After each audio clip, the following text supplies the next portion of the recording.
Semula negara-negara Asia Tenggara tidak begitu akur, namun Indonesia mampu menang melalui strategi naturalisasi masyarakat dan sombong, sehingga banyak yang dibicarakan tentang Indonesia. Vietnam dan Kamboja sangat dibenci apapun sepak bolanya. Banyak yang menjelek-jelekkan kedua negara ini di kolom komentar masyarakat Asia Tenggara di media sosial dan YouTube. Dari sudut pandang orang Jepang, saya tidak mendapatkan kesan bahwa mereka sukses dalam bisnis perkereta apian. Tapi menurut saya, hal yang sama juga berlaku dalam olahraga. Namun ini bukan alasan baik untuk melakukan tindakan vandalisme. Timnas Indonesia tak berkutik saat menjamu timnas Jepang. Begitu 90 menit laga tuntas, Samurai Biru menang telak 4-0 atas Garuda. Pada pertandingan grup C putaran ketiga kualifikasi Piala Dunia 2026 zona Asia di Stadion GBK, Jumat 15 November 2024 malam waktu Indonesia Barat, Jepang dominan dengan 67% possession ball dan membuat 12 attempt. 7 diantaranya tepat sasaran dan 4 berbuah gol. Rincian gol bunuh diri dari Justin Hubner dan Takumi Minamo di babak pertama, lalu ada Hidemasa Morita dan Yakunara Sugarawa di babak kedua. Indonesia cukup 3 attempt saja on target dari total 8. Kekalahan kedua dari 5 laga ini membuat Indonesia terpuruk di posisi buncit klasemen grup C dengan raihan 3 poin. Jepang kukuh di puncak grup dengan 13 poin. Indonesia lebih banyak menguasai bola di 10 menit awal. Bahkan mereka punya peluang emas pada menit ke-9 lewat Ragnar Horatmangiun. Indonesia melakukan serangan balik dan bola umpan daerah diberikan kepada Ragnar yang berada di sisi kanan. Dia berhasil lepas dari Koi Itakura dan melakukan solo run hingga kotak penalti. Namun sepekannya dari jarak bisa dihalau oleh kiper Jepang Gion Suzuki. Pada menit ke-14 Kevin Dix menusuk dari sisi kanan dan begitu memasuki kotak penalti, dia mengirim crossing ke tiang jauh. Ada Rafael Struijk yang coba menggapainya tapi gagal. Semenit berselang giliran Rafael Struijk yang lolos dari jebakan offset di sisi kiri menggiringnya hingga mendekati garis out. Bola diangkat ke tiang jauh namun tidak ada yang menggapainya. Martin Paes hampir melakukan blunder pada menit ke-17 saat setelah mengantisipasi bola, tapi Jay Edes dengan cepat mengamankannya. Peluang emas pertama Jepang dibuat Daichi Kamada pada menit ke-23. Bola sepakannya membentur bek Indonesia dan hampir mengecoh Paes sebelum diamankan olehnya. Semenit berselang giliran Ritsu Doan yang coba mengancam gawang Indonesia. Dia mendapat ruang tembak dari kotak penalti dan bola yang masih melayang langsung disepak kencang. Bola menukik tapi bisa ditangkap Paes. Jepang jadi yang pertama mendapat kartu kuning itu setelah Keora menyikut Kevin Dix pada duel sisi kiri lapangan pada menit ke-28. Jepang membuka keunggulan menit ke-35. Serangan Jepang di sisi kiri sebelah berhasil membelah pertahanan Indonesia. Umpan backheel diterima Daichi Kamada dan berhasil mengecoh Ides sebelum ngoper ke depan gawang. Bola yang mengarah ke Kogi Kugawa dipotong Justin Hubner tapi malah bergulir ke gawang sendiri. Jepang cuma butuh 4 menit untuk menggandakan keunggulan jadi 2-0. Lagi-lagi serangan dari sisi kiri mengawali gol Jepang ketika Mitoma memberikan umpan tarik dan Takumi Minamo yang muncul dari belakang dengan mudah menyepak bola ke pojok gawang Paes. Indonesia kehilangan Kevin Dix yang mengalami cedera pada menit ke-41 dan harus diganti Sonny Wall. Indonesia punya kans masa di injury time saat Yakub Sari melakukan tusukan dari sisi kanan. Begitu masuki kotak penalti, Yakub coba menyepak dari tiang dekat tapi bola bisa dihalau oleh bek Jepang. Jepang melakukan pergantian pemain pertamanya. Daizen Maeda masuk menggantikan Minoma awal babak kedua.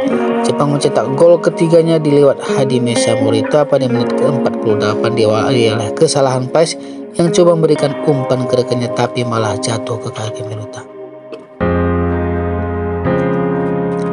Berikut komentar rakyat Jepang setelah mereka berhasil mempermalukan timnas Indonesia di kandang sendiri dengan skor 4-0 tanpa balas.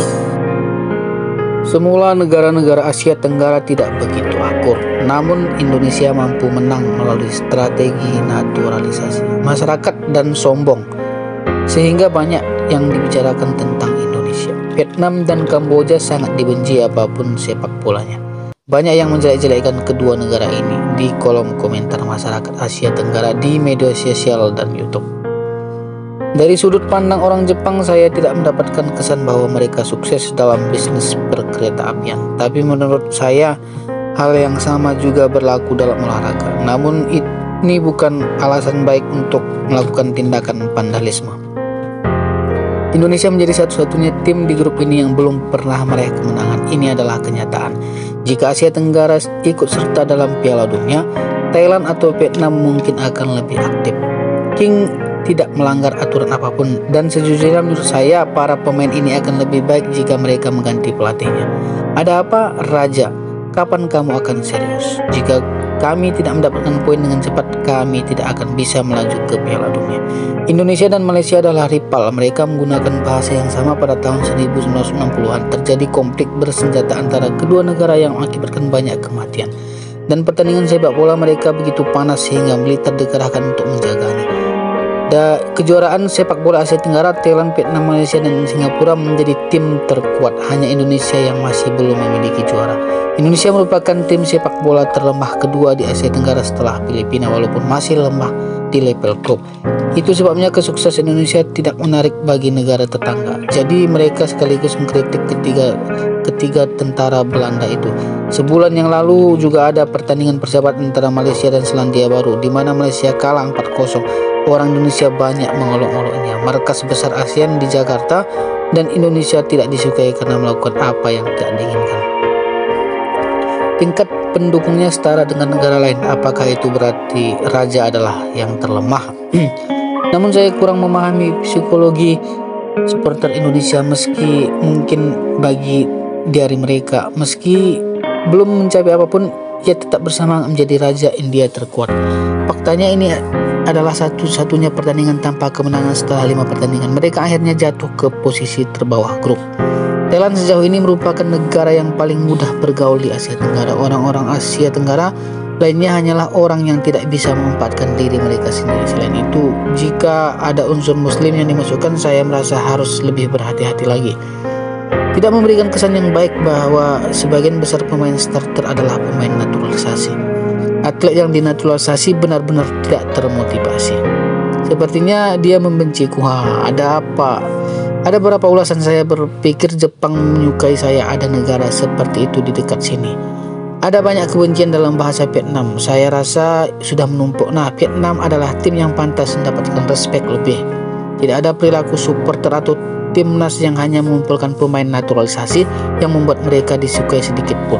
Pada dasarnya lebih baik menganggap mereka sama dengan orang Korea. Orang asing sangat marah saat pengumuman tim nasional Jepang disiarkan di YouTube. Tapi bagaimanapun juga itu adalah Raja India. Saya mengetahui untuk pertama kalinya bahwa hubungan Malaysia dan Indonesia tidak baik. Seberapa besar Anda membenci Hindia Belanda?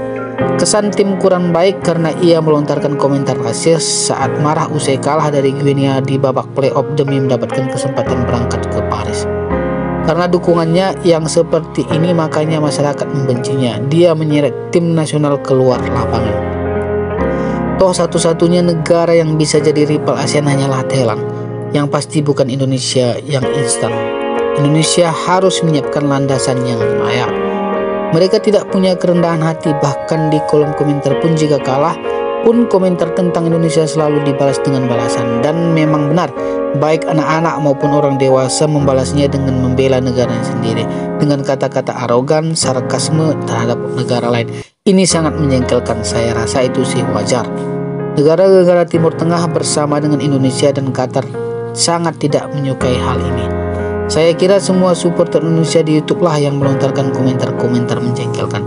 Sungguh menakjubkan kalau banyak orang yang mengatakan mari kita semua menertawakan Indonesia. Sayang sekali Indonesia punya karakter nasional yang seperti itu. Piala Mitsubishi ASEAN akan dimulai minggu depan, jadi Raja India harus lihat apa yang bisa dia lakukan di sana. Ini masih awal dari kualifikasi Piala Dunia. Saya rasa begitu. Dia telah menginstall Instagram Mitoma dan dia juga muncul dalam bahasa Jepang dan mengomentari video yang ditunjukkan untuk Jepang. Di sisi lain, supporter Tiongkok yang menghormati para pemainnya cukup disukai terlepas dari negaranya. Skor melawan Jepang dikatakan lebih baik ketika tidak ada orang ras campuran. Postingan resmi AFC mendapatkan kecaman keras dari supporter negara lain, dan karena tidak ada orang Indonesia di tim, dialah Raja Belanda. Penggemaran serius mengkritik tim yang terdiri dari anggota yang kembali. Maiha pasti lega melihat supporternya terbawa suasana. Aku tidak ingin mengatakan terlalu banyak, tapi saya merasa berjuang untuk negara saya adalah motivasi terbesar saya. Meskipun ada monster fisik yang tidak dapat memahami bahasa, adat istiadat, budaya, dan tradisi negara tersebut, saya merasa olahraga tim bahkan tidak kompetitif. Nah, patriotisme yang berlebihan juga merepotkan. Tim angin yang sesaat menjadi lebih kuat melalui bala bantuan, dan bala bantuan pasti akan stagnan dan tidak akan berkembang. Saya heran kenapa saya tidak mengerti. Indonesia masih aktif mengscroll Instagram Mitoma. Ya, menurutku wajar jika orang membenciku ketika aku melihat orang mengolok-olok media sosial dan salah memahami dia sebagai raja. Merupakan kesalahan besar jika kita berpikir tentang Asia Tenggara secara keseluruhan, dan hal itu sangat tidak menghormati negara-negara selain Indonesia. Asia Tenggara sudah bosan dengan supporter Indonesia. Jepang sedang merasa lelah akhir-akhir ini. Asia Tenggara sudah ada sejak puluhan tahun, sehingga tingkat kelelahannya pun berbeda-beda. Menyenangkan sekali melihat kolom komentar di highlight resmi AFC. Biasanya dukungan tim yang berkembang pesat membuat mereka terbawa suasana, apalagi ia sangat gembira setelah meraih hasil imbang melawan lawan yang lebih unggul. Sebelum saya menyadari, saya telah menyelesaikan setengah dari jadwal dan menjadi satu-satunya grup yang tidak meraih kemenangan. Anda berpikir jika Anda menjadikan timnas semua pemain dari negara lain, itu akan menjadi lebih kuat, dan Anda justru melakukan itu dengan memandang rendah lawan yang Anda kalahkan, maka tentu Anda akan dibenci. Anda bisa menang meski mengumpulkan pemain yang bahkan tidak bisa dalam cadangan timnas Belanda. Saya tidak mau lagi satu grup dengan Indonesia karena itu akan menjadi masalah besar. Saya kenyang. Di Thailand disiarkan langsung di BG dan semua orang membencinya dengan memposting komentar. Jawaban yang paling banyak adalah orang Indonesia suka nonton sepak bola luar negeri, tempat pembuangan sampah Eropa. Mereka saat ini sedang mengscroll Instagram Mitoma. Bagaimana jika kita menyerbu wilayah orang lain, negara lain, dengan menyatakan Raja India sebagai yang terkuat? Jepang hanya berkesempatan mengikuti Piala Asia dan babak kualifikasi final, sehingga akhirnya saya mengetahui betapa berbahayanya netizen Indonesia. Namun mengingat tim-tim Asia Tenggara sudah lama diganggu oleh hal itu, saya bisa memahami betapa leganya mereka. Meskipun mereka mengolok-olok postingan timnas Jepang, mengatakan hal serupa Raja Indo dan Indonesia akan mendominasi Jepang. Lucu sekali jika kalah. Microsoft bilang Indonesia adalah tempat paling berbahaya di internet, bukan? Mengenai masalah skin cancer, saya tidak memiliki gambaran yang baik tentangnya. Tidak heran dia dibenci karena dia mengolok-olok setiap lawan di media sosial dan ulasan pertandingan Google.